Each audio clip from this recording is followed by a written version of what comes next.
It is the world's most intractable conflict, a wound that never seems to heal. For decades, we've watched the headlines of the Israeli-Palestinian struggle, a seemingly endless cycle of war, occupation, and grief. Everyone thinks they know what is happening, but almost no one understands why it truly began. To find the answer, you can't start with modern politics. You have to uncover the ancient blueprint hidden in the Bible. The modern conflict ignited in the 20th century. In the late 1800s, facing persecution in Europe, the Zionist movement was born with the dream of a Jewish homeland. In 1917, the British Balfour Declaration supported this dream, creating immediate tension with the Arab population living in the land. In 1947, the United Nations tried to draw a line, partitioning the land into two states, one for Jews, one for Arabs. The Jewish leadership accepted. The Arab leadership rejected it. In 1948, that line exploded into war. Israel declared its independence, and 5 Arab armies invaded.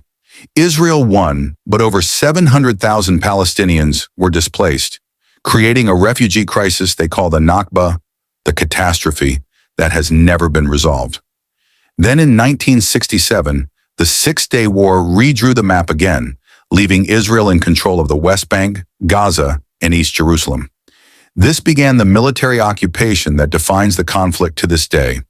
This is the political story, but it's only the surface. To understand the real enmity, we have to go back 4,000 years to a tent in the desert and a story of 2 brothers. The patriarch Abraham is the father of both Jews and Arabs. The conflict begins with his 2 sons, Ishmael, born to Hagar, and Isaac, born to Sarah. The Bible states that God's covenant promise for the land of Canaan would pass through Isaac, whose descendants became the Israelites.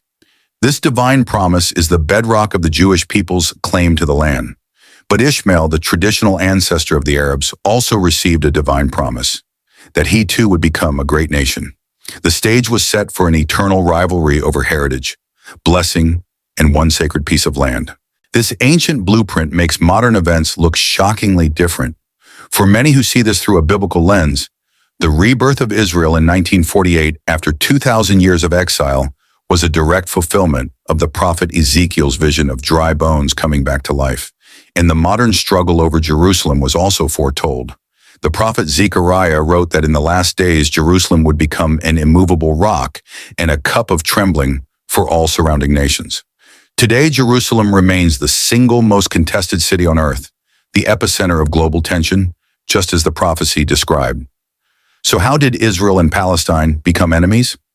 The conflict we see today is a modern political struggle built on the foundation of an ancient spiritual rivalry.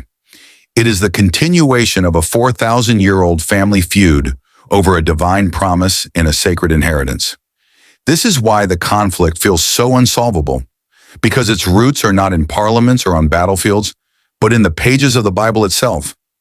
Understanding these deep biblical connections is the key to seeing our world more clearly. If you want to continue this journey and find the answers to your own questions about Scripture and history, we created the Path app. It's a Bible-based app designed to guide you through these complex stories. Thank you for watching.